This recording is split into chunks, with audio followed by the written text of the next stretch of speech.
This is the toilet SeatUp Alert system. It was engineered by Mark Garber, Vince Schwartz, Darren Mabe, and Calvin Connor. We started off the project by understanding that in order for a product to be successful, it must solve a real-world problem. It also must solve this problem in a unique and cost-effective way. We came up with many ideas using the diamond method and narrowed it down to 3 options: an automated computer fan that responds to temperature change, a toilet seat alarm, and a remote control or key finder. We decided that the toilet seat alarm was the most unique, useful, and simple or cheap to make. Through research that we conducted with our family and friends, out of 50 people, roughly half said that the toilet seat being left up in their house was a significant problem that they would be willing to pay to have fixed. From our design research, we found that roughly half the population thought this product would be useful. This half was almost directly related to the female proportion of the survey. With this in mind, our main customer segment is women who live in the same house or place of residence as men. So in short, wives and mothers.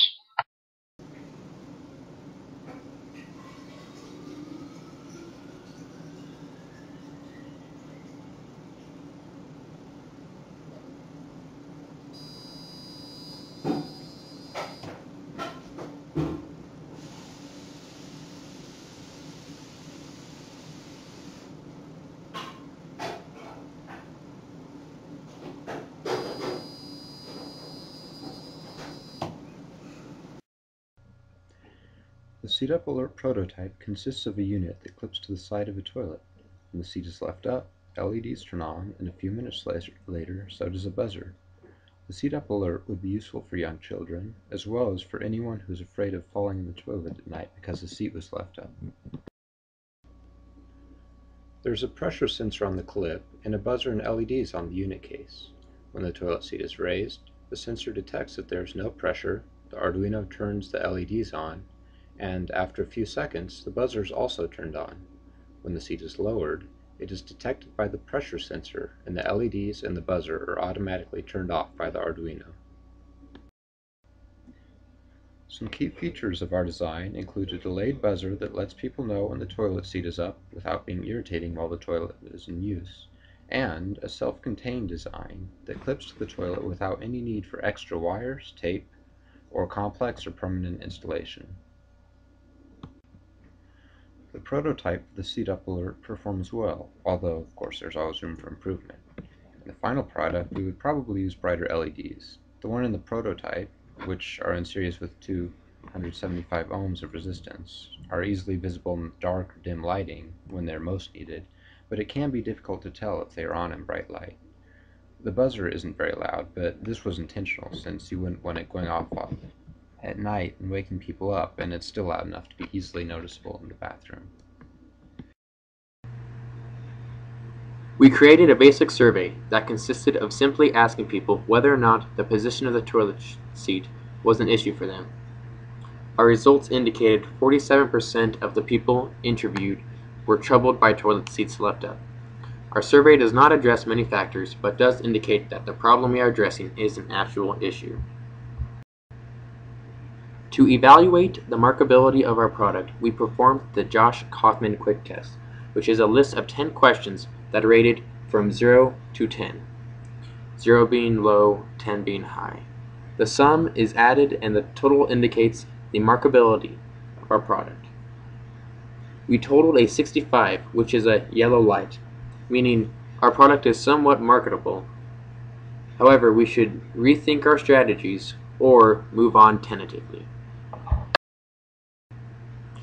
The other products that address the issue of the position of the toilet seat or are similar to our design include automatically closing toilet seats, which automatically lower the seat with an adjustable lowering time, the LED night light attachments, which throw a light onto the toilet bowl when it senses a person's presence, and also the seat alarm, which detects the seat being in the up position and causes an alarm to remind the user. Not to mention a seat lifter, which lifts the seat with a pedal. Of course, when the pedal is not pressed, it is lowered down quietly. We compared each product to the requirements of how well they solve the problem ease of installation, ease of use, the aid it provided the bathroom user, energy efficiency, and the price on a scale of 1 to 5.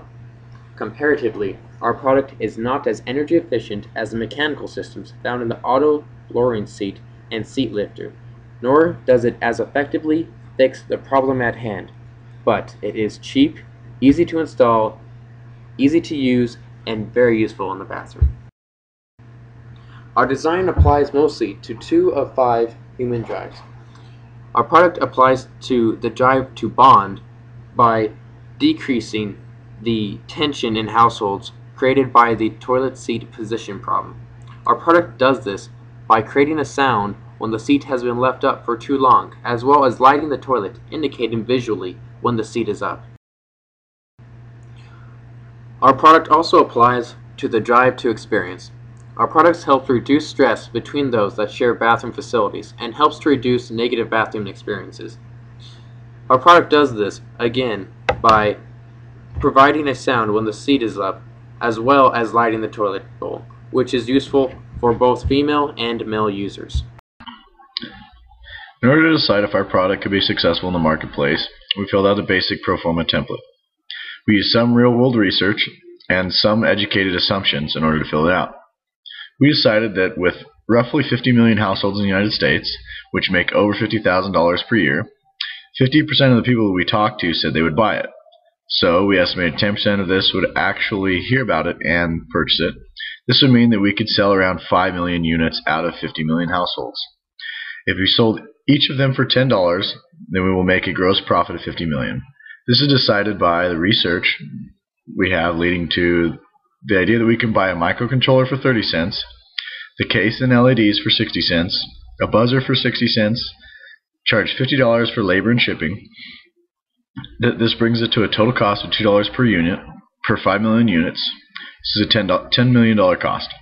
Our gross margin was $40 million with this, and our net income would be roughly $20 million. This sounds very high, but this is only for a short period of time.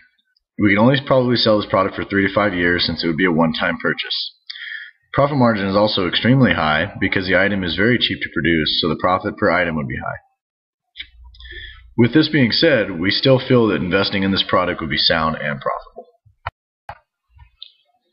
Some of the assumptions that we used that had nothing to do with actual data were that when we estimated that 10% would actually hear about it and buy it, this is just a general market rule. It's a good estimate, but is not proven by data.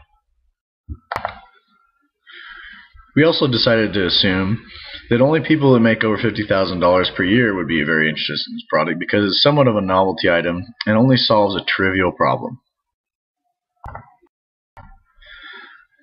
To decide whether or not our product was marketable, we did 2 sets of research. For the first set of research, we asked 50 people whether they actually thought that a computer fan, a SeatUp alarm, or a key finder would be a useful tool.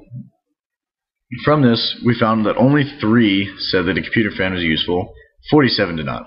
The SeatUp alarm, more than half found that it would be useful, and with the key finder, it was somewhere in between.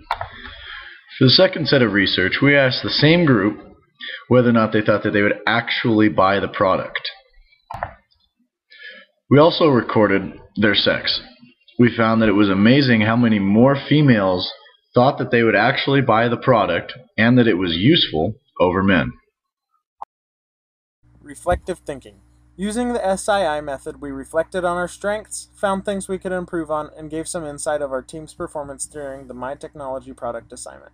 Our strengths included use of critical thinking to remove our biases from our decisions, admitting to faults instead of making excuses, and using our time in meetings effectively so that we could cover more information and not waste time.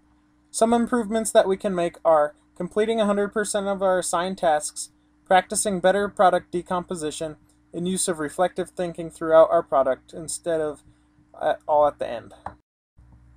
SII method. Insights. We had 2 key insights concerning teamwork during the My Technology product. Our first insight regarded communicating problems and how it is extremely important as a group to communicate when you are struggling with something and that you are not afraid to ask for help. Our other insight was concerning the usefulness of our non-conventional meetings and how it is beneficial to communicate ideas through things like texts and email when you are unable to meet with your entire team in person. Lessons learned. In order to be able to design products that can be successful on the market, you must keep in mind some core requirements. Primarily, the product must address a real problem. The best way to find out what a real problem is by asking many people as possible and recording their opinions. Secondly, it is important to define your goals of what you want your product to be. And finally, the cost of the product must coincide with the significance of the problem. In other words, it must be priced to match the value that the customer deems it is worth.